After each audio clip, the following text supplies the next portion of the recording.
यकम जनवरी 2018 के ज़रा हटके के साथ हम हाजिर हैं। सेट भी आपको बदला बदला सा लग रहा होगा, लेकिन इसकी वजह थोड़ी देर में पता चल जाएगी। ज़ाहिर है यकम जनवरी कोई आम दिन तो नहीं है, खुसूसी दिन है। एक साल बदला है और 2018 में तो पता नहीं क्या क्या कुछ होने वाला है। चूँकि दिन खुसूसी है, लिहाजा हमने सोचा कि इस दिन को खुसूसी स्पेशल लोगों के साथ मनाया जाए। एक शेर है बहुत मशहूर, आँख हो तो आईना खाना है दहर, मुंह नज़र आता है दीवारों के बीच। किसी ने कहा है कि अगर आपको सामने का मंजर देखना हो, बज़ाहिर मंजर, तो आंखें खुली रखें, और अगर पस मंजर देखना हो, मंजर के पीछे का मंजर, तो उसके लिए ज़रूरी है कि आपकी आंखें बंद होनी चाहिए ताकि आपको हर चीज़ शफ़ाफ नज़र आए अपनी असलियत के साथ। तो हमने 5 ऐसे ही लोगों को बुलाया है, सच्चे लोगों को के साथ हम ये आज का प्रोग्राम कर रहे हैं। मैं तारुफ़ कराता चलूँ, खालिद अनवर साहब हैं मेरे लेफ़्ट पे। ये हैं रैपर। अब मुझे नहीं पता रैपर क्या होता है, लेकिन बहरहाल मतलब यो हनी सिंह हो गया, अच्छा ओके, मेरा एम्पलीफायर, मुझे तो उसी का पता है, चिंगम का नहीं, वो चिंगम वाला। अच्छा, उनके बराबर में है सलमान इलाही साहब, चेयरमैन हैं पाकिस्तान ब्लाइंड स्पोर्ट्स एसोसिएशन के, और उनके बराबर में हैं लाल जैकेट में अली खान तरीन साहब।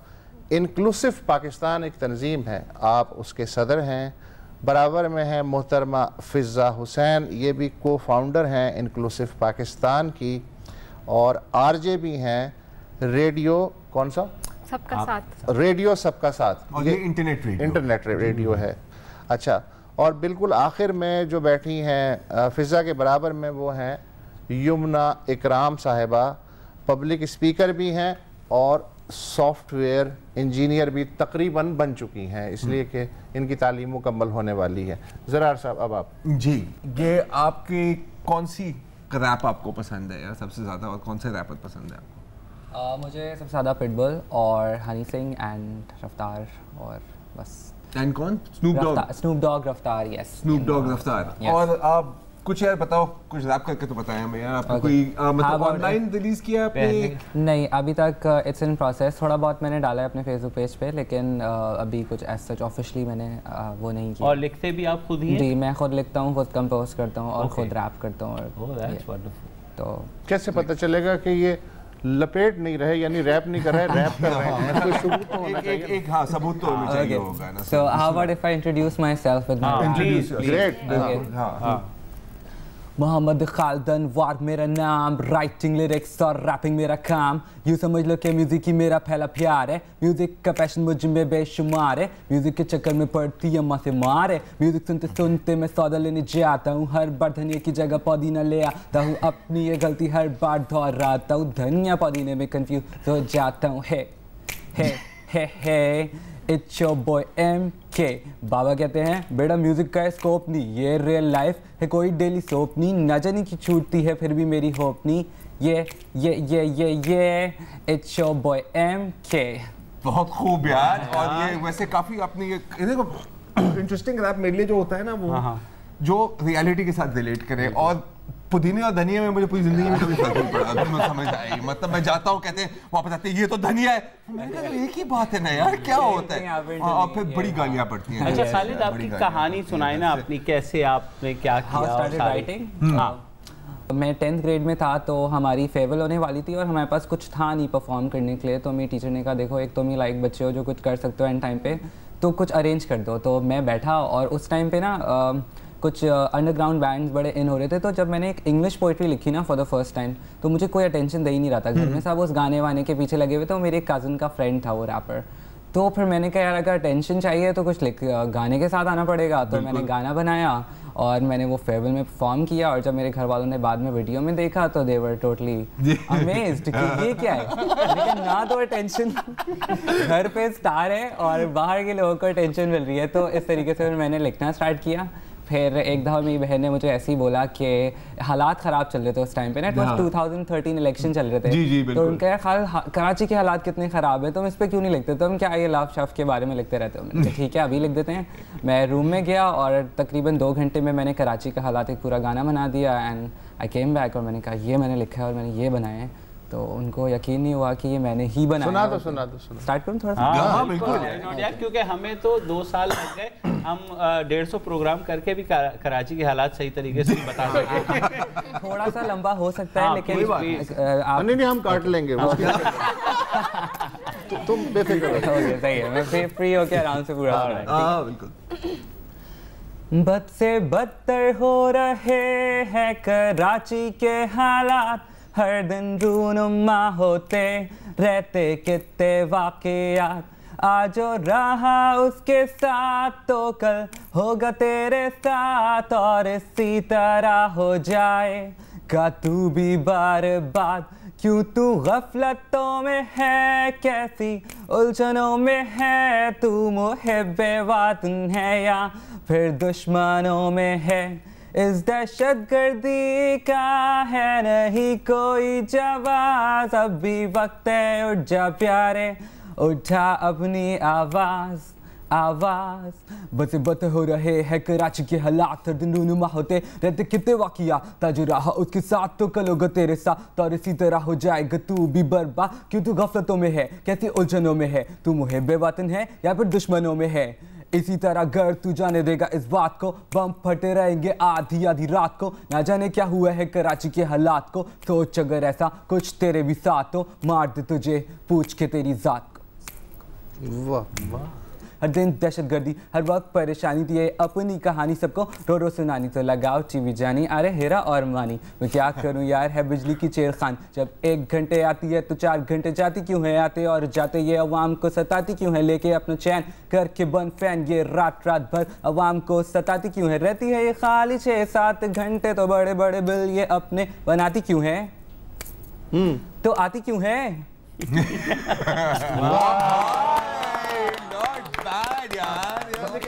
अभी रिलेट नहीं कर सकते लेकिन मैं जो हूँ खालिद तुमसे इस प्रोग्राम के बाद ऑटोग्राफ जरूर लूंगा। तो तुम हो सकता है कि आगे की जो हम कहानियां सुने तो सभी से लेने पड़ जाएं ऑटोग्राफ। अच्छा थोड़ा सा मुझे बताओ कि ये जो नज़र का मसला कैसे हुआ, थोड़ी सी वो कहानी क्या है वो। अच्छा, how did you fight it out? बचपन से मेरा इतना क्लियर नहीं, उस बचपन से मुझे ये क्लियर नहीं था कि मैं शायद विजुअली इम्पेयर्ड हूँ या विजुअली चैलेंज्ड हूँ, इस तरीके से कि या ब्लाइंड की किसी कैटेगरी में आता हूँ। तो बचपन में ये था कि सबको लगता था कि विजन है वीक, लेकिन थोड़ा ज़्यादा वीक है, इतना नहीं पता था कि क्या मसला है क्या नहीं है।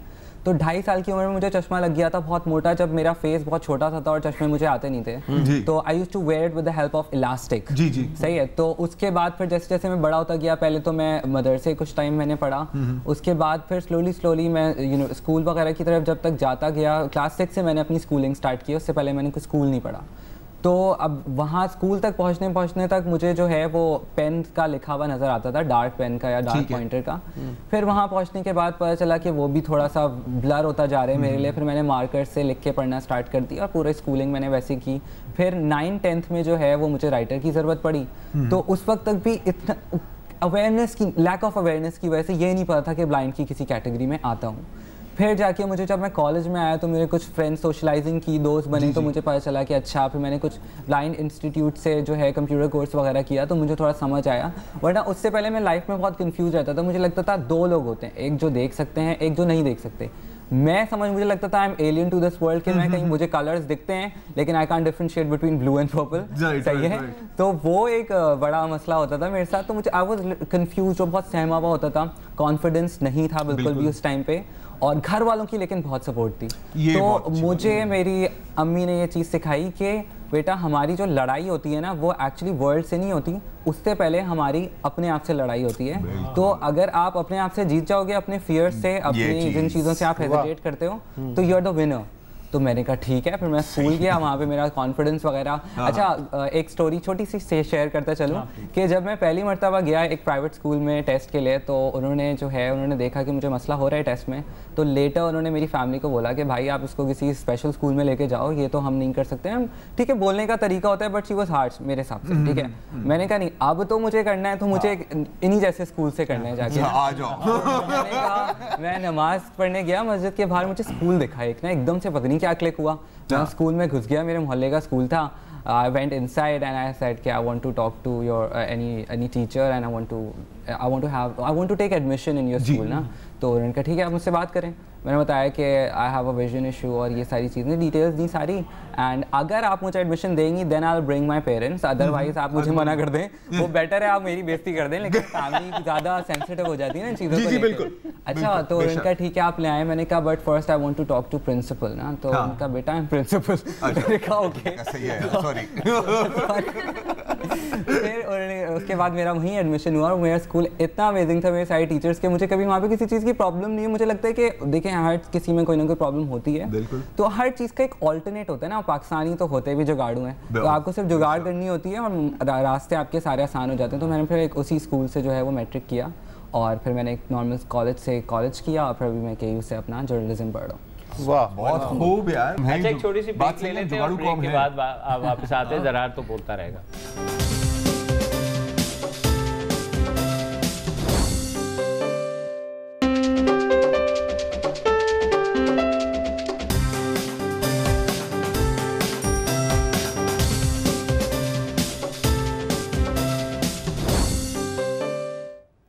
Welcome back. आज का दिन 1 जनवरी है, स्पेशल दिन है। हम स्पेशल लोगों के साथ ये प्रोग्राम कर रहे हैं। खालिद, ये बताइए, जब आप ये परफॉर्म करते हैं, आप जो इतनी लंबी लंबी मुसद्दस जो है आराम से वो गाते भी हैं और लिखते भी खुद हैं। जी जी। मैं डर रहा था कि अगर कोई लफ्ज़ आप भूल गए बीच में तो क्या होगा। अच्छा, ज़ाहिर है स्टेज पे कभी ना कभी ऐसा तो होता होगा कि एक लफ्ज़ बीच में आप मिस कर गए या भूल गए, तो फौरी तौर पे उसको जोड़ लेते हैं, जुगाड़ कर लेते हैं, या क्या? लेकिन मैं भूल गया था भी रैप करते हुए, लेकिन आपको पता नहीं चला क्योंकि सिर्फ मुझे पता है कि मैंने क्या लिखा। बहुत वैसे कोई बात नहीं, अक्सर जब हम खबर भूल जाते हैं ना तो हम भी ऐसे ही करते हैं। बताइए। अच्छा, इन्होंने कॉन्फिडेंस की बात की, तो उनके साथ सलमान इलाही साहब बैठे। ये जो है चेयरमैन है पाकिस्तान ब्लाइंड स्पोर्ट्स फेडरेशन के, और आपने देखा है कि अक्सर हमारी जो ब्लाइंड टीम्स होती हैं वो बहुत से मेडल्स लेकर के आ रही होती हैं जी। तो मैंने इनको एक तकरीब में सुना कि तो और मैं सुनता ही रह गया, मतलब इन सबको ही, और इसीलिए जाहिर है देयर हेयर एज वेल। तो मैं चाहूँगा सलमान साहब अपनी कहानी आप खुद ही सुना दें। हाँ, सबसे पहले तो अस्सलाम वालेकुम। बिल्कुल सबको नया साल मुबारक हो, तमाम लोगों को और तमाम ख़वातीन हज़रात को।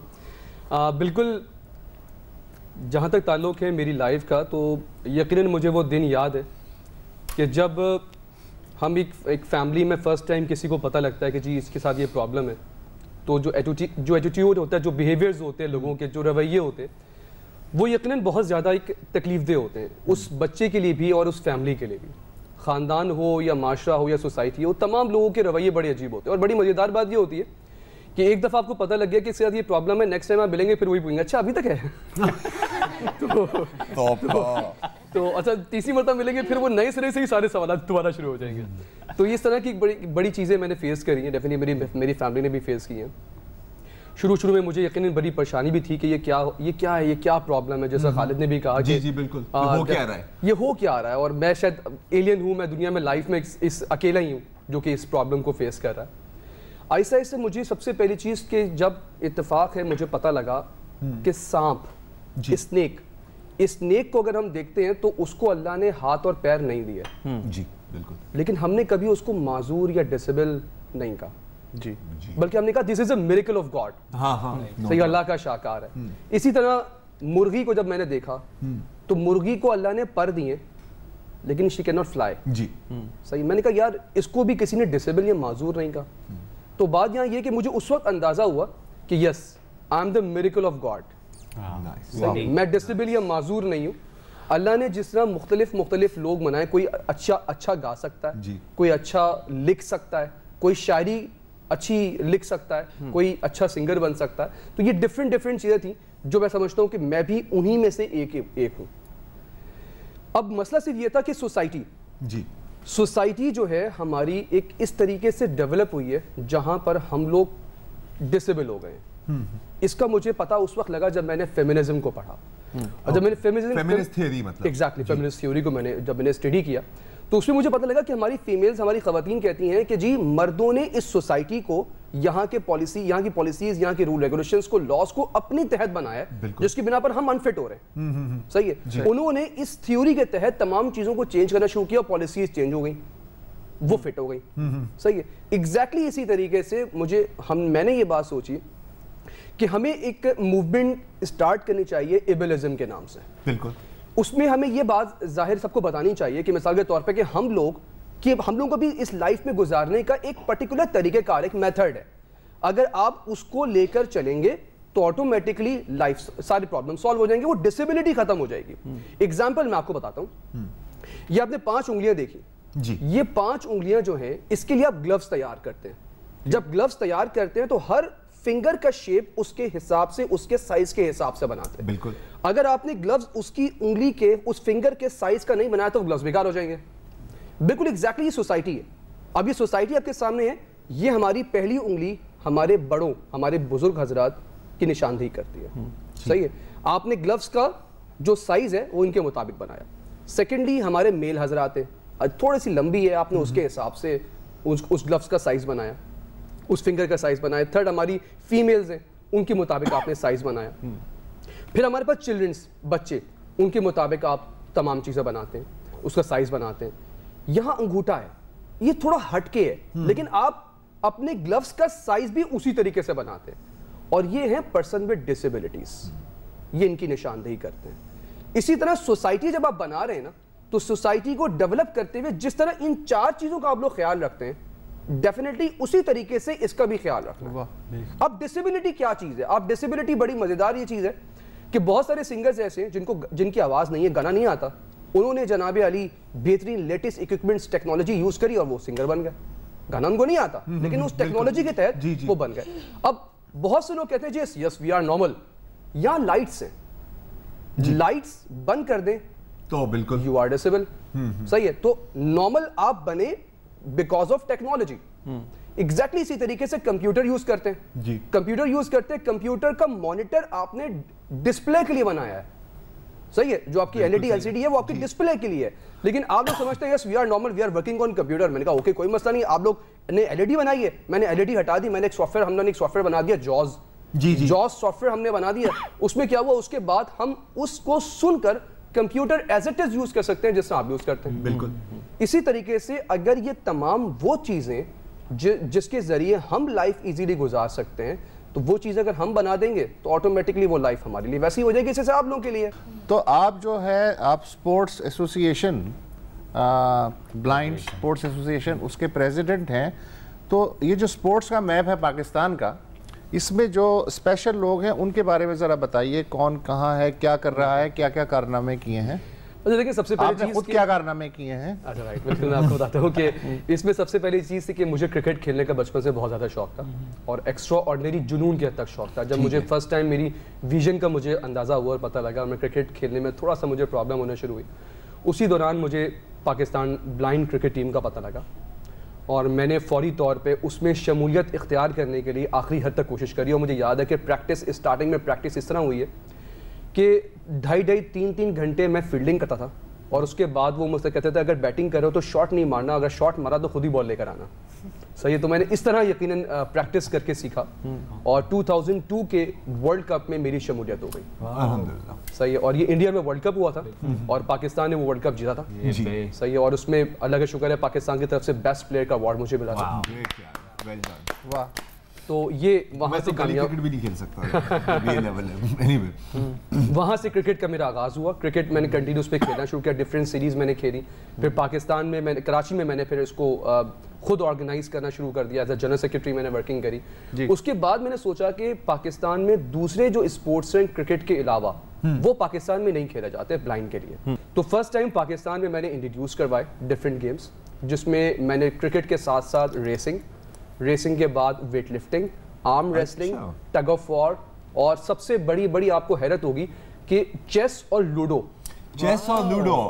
इसकी मैंने चैंपियनशिप करवाई कराची में और कश्मीर में मैंने मैंने चैंपियनशिप करवाई, और ये फर्स्ट टाइम लोग हैरान हो गए कि ब्लाइंड कैसे खेल सकते हैं चेस और लूडो, और वो इनकी कुछ स्पेशल लूडो और जो है वो चेस होते हैं, तो उसके जरिए हमने वो स्पोर्ट्स करवाए। और ये स्पोर्ट्स कराने का तमाम जो मेरा मकसद था वो ये था कि आज मैं और आप, मेरा ख्याल है कि हर 2 दिन बाद या शायद हर दिन ही कहीं ना कहीं बाहर निकलते हैं, सही है, कभी हम लोग किसी रेस्टोरेंट जा रहे होते हैं, किसी सेमिनार, वर्कशॉप, किसी पार्टी या दोस्तों के साथ ऐसे ही घूमने निकल गए। फेसबुक में एक बच्चे ने लिखा कि मैं अगर खुदकुशी हराम ना होती तो मैं खुदकुशी कर चुका होता। जब मैं उस बच्चे के पास उससे मिलने गया, मैंने उससे पूछा कि इशू क्या है, तो पता लगा कि 10 साल से वो घर से बाहर नहीं निकला था, वो फिजिकली इम्पेयर्ड था, और हमारी कोई भी बिल्डिंग रैंप नहीं बना हुआ जिसकी बेस पर वो एक्सेसिबल नहीं है, और वो कहीं भी नहीं जा सकता था। सही है, तो ये मेरे जहन में ये चीज़ थी कि सबसे पहले इनको खुशी दी जाए, इनके अंदर सोशल गैदरिंग्स इनको दी जाए, सोशल एक्टिविटीज़ दी जाए। नाज़रीन, एक छोटा सा वक्फा, दिल तो नहीं चाह रहा लेकिन फिर भी मजबूरी, आपको पता है, एक वक्फे के बाद दोबारा आते हैं।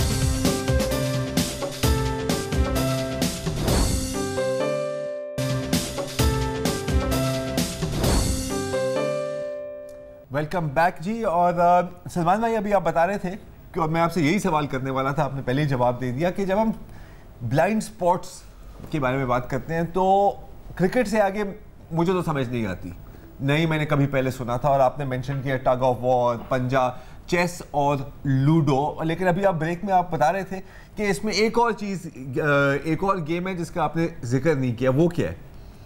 बिल्कुल, मैंने 2016 में कराची में एक नेशनल इवेंट करवाया था, नेशनल ब्लाइंड गेम्स करवाए थे, तो उसमें मैंने video game first time introduce करवाया था तमाम ब्लाइंड बच्चों के लिए, और ये लोगों के लिए एक बहुत ही ज़्यादा हैरानी थी, और सिर्फ इस वीडियो गेम को देखने के लिए तकरीबन 2000 लोग आए थे, सिर्फ कि ये ब्लाइंड खेलेंगे कैसे। कौन सी वीडियो गेम थी ये? ये टेकन 3 थी। टेकन 3? एग्जैक्टली। ओके। ये फाइटिंग गेम था टेकन 3, और इसमें साउंड से जो है वो ब्लाइंड बच्चे खेलते थे, वो इतने यूज्ड टू थे उस गेम के खेलने के, तो उनको पता था कि जी अगर आप कोई किक कर रहे हैं तो उसकी साउंड क्या है, और या सामने वाला किक कर रहा है तो उसकी साउंड क्या है। सही है, तो उस पर वो गेम हुआ है, और बड़ा जबरदस्त गेम हुआ है, उसको कराची ने विन किया, तो बड़ा जबरदस्त वो एक ये 2016 की बात है। 2016 की बात। यार अब नेक्स्ट टाइम आप करें ना तो प्लीज हमें पहले से बताना। सर इंशाल्लाह बिल्कुल, मार्च में डिसाइड हो गया। हाँ, मार्च में डिसाइड हो गया, मार्च 2018 में। बिल्कुल एग्जैक्टली। बिल्कुल यार ये इसमें मैंने आना है, मैं खेलूंगा नहीं क्योंकि टेकन में वैसे ही मैं हारता हूं और मैंने मतलब जलील नहीं होना। एनीवे, अब चलते हैं अगले मेहमान की तरफ। अली तरीन हमारे साथ मौजूद हैं। अली तरीन जो है एक इंक्लूसिव पाकिस्तान नामी तंजीम है, उसके चेयरमैन हैं, प्रेसिडेंट है, और कोशिश कर रहे हैं कि मौके दिए जाए ऐसे लोगों को जो अली तरीन जहांगीर तरीन की नाअहली पे आप क्या कहते हैं? चले। अच्छा, नहीं, ये तो आपने तो मजाक के तौर पे भैया, यही सवाल मैंने इनसे पहले किया था, तो ये कह रहे थे कि इनके फेसबुक पर मैसेजेस आ रहे होते हैं इनको जहांगीर तरीन के नाम पे, ये बात सच है? मेरे पास लोधरा से बहुत रिक्वेस्ट। तो अब अनफ्रेंड तो नहीं करना शुरू कर दिया उनकी नाअहली के बाद? हाँ, नहीं मतलब किस तरह की रिक्वेस्ट आती है? अच्छा, मतलब मेरे पास रिक्वेस्ट आती थी और लोग अपने अपने मसाइल बता रहे होते थे, जी लोधरा में गवर्नमेंट स्कूल का ये मसला है, वो मसला है। अच्छा, मुझे समझ नहीं है, मैं सोचता था कि मैं सोशल वर्क तो करता हूँ, समझ आता है, मैं लोधरा नाम है कभी गया ना, मैंने सुना, और इसके बाद मुझे पता चला कि वो ये सीन है भाई। मतलब कि जहाज आपके पास नहीं है? नहीं, जहाज आपके पास नहीं है, और अगर बस सिर्फ मेरा मसाइल है। अच्छा अली, ये आपकी स्टोरी मैंने भी सुनी थी कि आपको मीडिया में बड़ा शौक था आने का, और इन्होंने कोशिश भी की हर जगह गए मीडिया में यार। तो मेरे ख्याल में मीडिया का हाल भी आपको तो और हमसे वैसे कोई अच्छा शौक नहीं है अली। तो इनसे सुन लेते हैं कि अली की कहानी क्या है। जी। अच्छा, मेरी स्टोरी थोड़ी सी इस लिहाज से डिफरेंट थी कि मुझे बचपन से पता तो था कि मैं विजुअली इम्पेयर्ड हूँ, लेकिन मुझे एक होप दी गई थी कि डॉक्टर्स की जानिब से कि जैसे जैसे मैं बड़ा होता जाऊंगा with the passage of time मेरी आईसाइट ठीक होती जाएंगी। ठीक है। सो इस उम्मीद पे मैंने अपनी ज़िंदगी गुजारना शुरू की, और मैंने जो है इंतज़ार करना शुरू किया कि मेरी आईसाइट कब ठीक होंगी। तो मैंने अपने बहुत सारे गोल्स बनाना शुरू कर दिए और ख्वाब देखना शुरू कर दिए कि जब मेरी आईसाइट ठीक होंगी तो मैंने ये भी करना है, मैंने वो भी करना है। सो उस दौरान मीडिया जो है पाकिस्तान में नया नया आज़ाद हो रहा था, प्राइवेट चैनल्स आ रहे थे, रेडियो चैनल्स आ रहे थे, तो उस ज़माने मैंने एक गोल ये भी बनाया कि यार मैं रेडियो जॉकी बनूंगा और एंकर बनूंगा। ठीक है। बहरहाल टाइम गुजरता गया, मेरी आई साइट ठीक होने के बजाय वीक होना शुरू हो गई, स्कूल भी मेरा छूट गया और भी मसाइल होना शुरू हो गए। सो एक दिन मैं बड़ी उम्मीद के साथ डॉक्टर के पास गया कि आज कम से कम मुझे डॉक्टर ये बता देगा कि भाई आपकी आई साइट इस टाइम तक ठीक हो जाएंगी या ये ट्रीटमेंट है और ये सब कुछ। सो वो दिन बड़ा मुश्किल था मेरे लिए।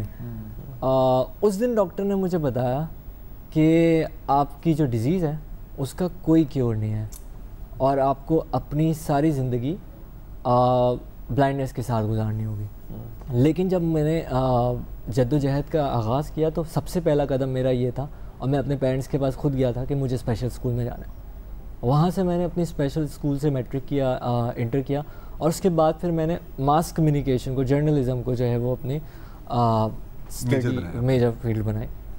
सो वहाँ पे जब मैं गया तो वहाँ पे मुझे कहा गया कि अच्छा आप तो ब्लाइंड हैं, तो आपका क्या ताल्लुक मास जब आप नौकरी के लिए गए?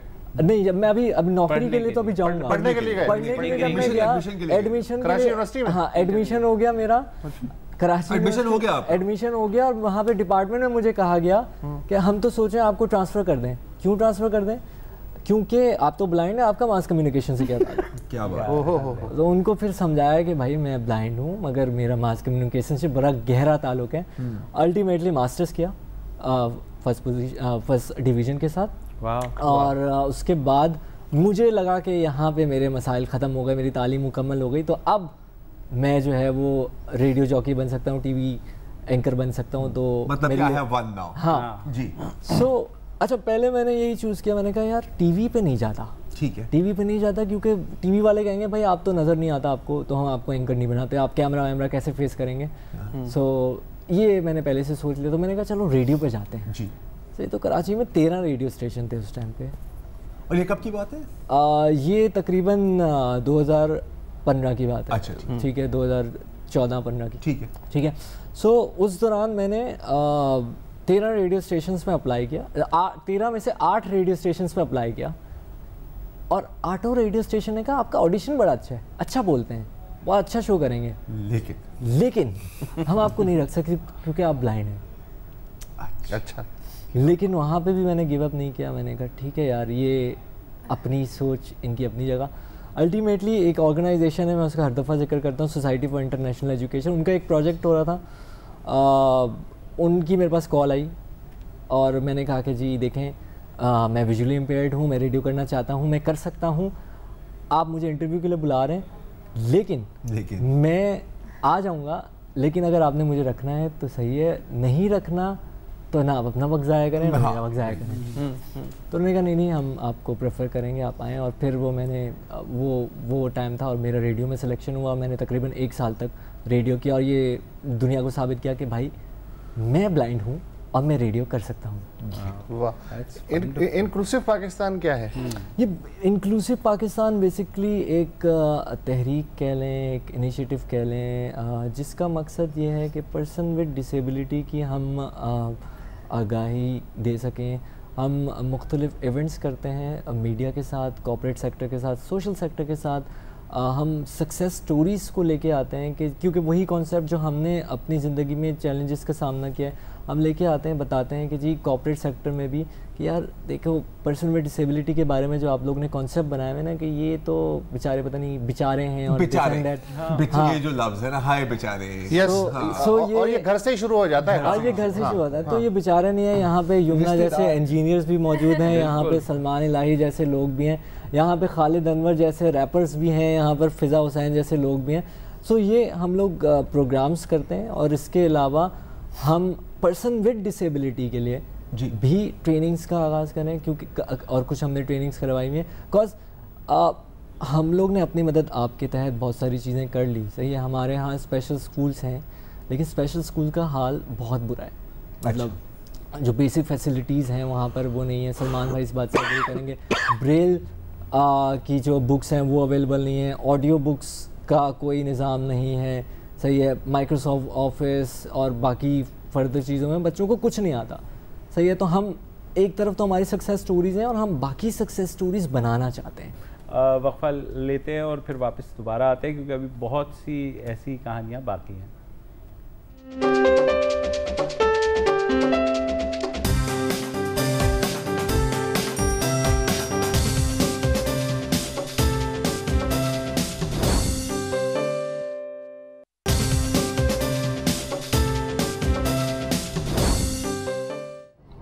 Welcome back. वक्फे से पहले गुफ्तगू हो रही थी, अली ख़ान तरीन साहब जो हैं वो बता रहे थे कि जब वो मुलाजमत के लिए जाते हैं या कॉर्पोरेट सेक्टर में जाते हैं तो उनके साथ क्या होता है, क्या क्या लोगों की सोचें होती हैं।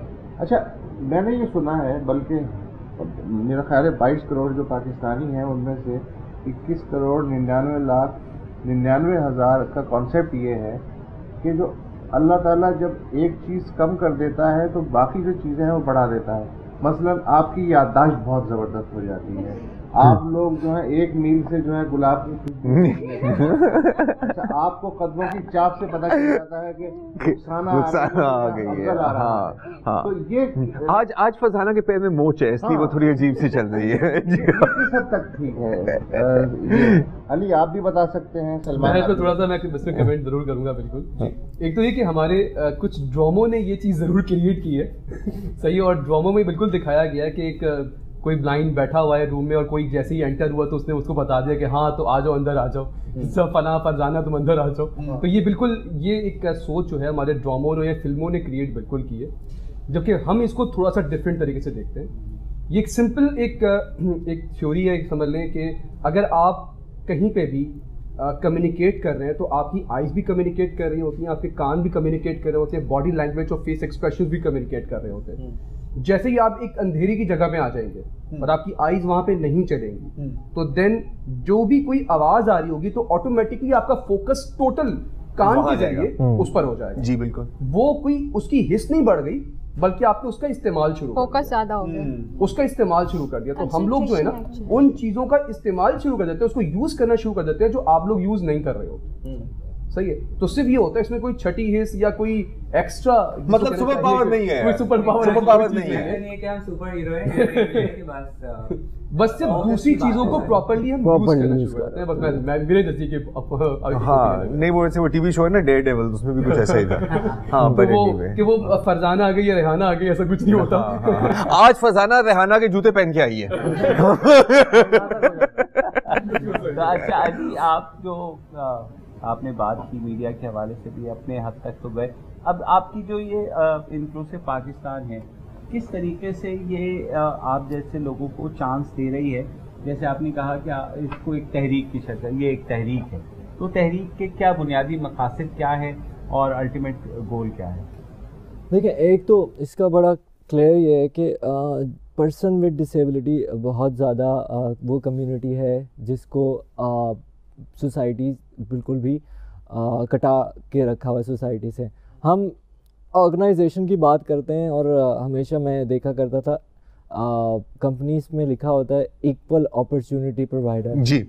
ये सोच के कि यार इक्वल अपॉर्चुनिटी प्रोवाइडर है तो मैं ये सोचता था चलो भाई मैं पर्सन विद डिसेबिलिटी हूँ तो मैं इसमें यहाँ पे अप्लाई करूँगा तो ये इक्वल अपॉर्चुनिटी प्रोवाइडर है। उनकी इक्वल अपॉर्चुनिटी प्रोवाइडर से मुराद सिर्फ जेंडर के हवाले से होता था। बिल्कुल सही है। सो हमारा ये मकसद है कि जी पर्सन विद डिसेबिलिटी को भी इंक्लूड किया जाए हर शोबे में, चाहे वो एम्प्लॉयमेंट का हो, चाहे वो एजुकेशन का हो, चाहे वो दीगर शोबे हों। सही है।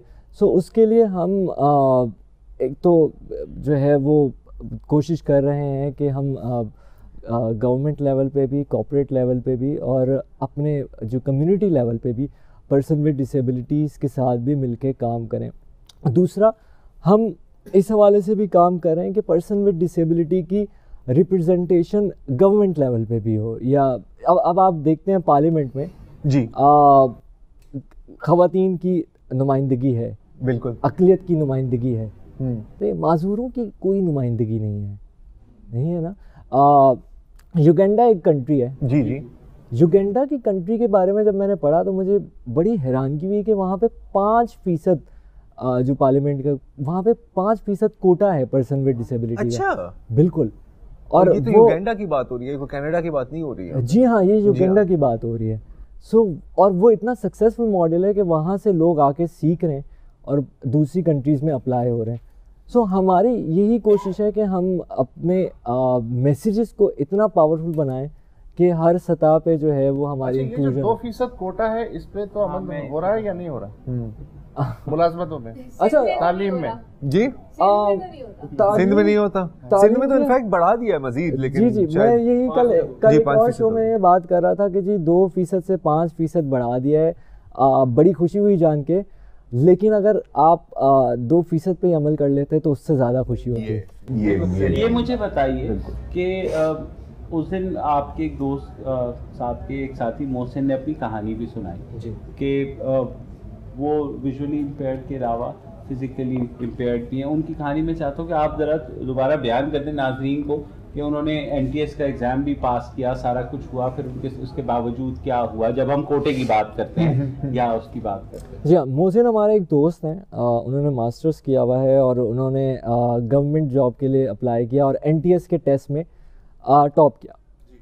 लेकिन जब वो वहाँ पे देने गए तो उनको वहाँ पे लिख दिया गया कि not eligible for this job because of disability. और उसके बाद से अब तक उनके हवाले से उन्होंने मुख्तलिफ फोरम्स पे बात की और उठाई, लेकिन कोई जो है वो सुनवाई नहीं हुई उनकी। और फिर हम कहते हैं कि हमारे पास 5% कोटा है। किसने लिख दिया?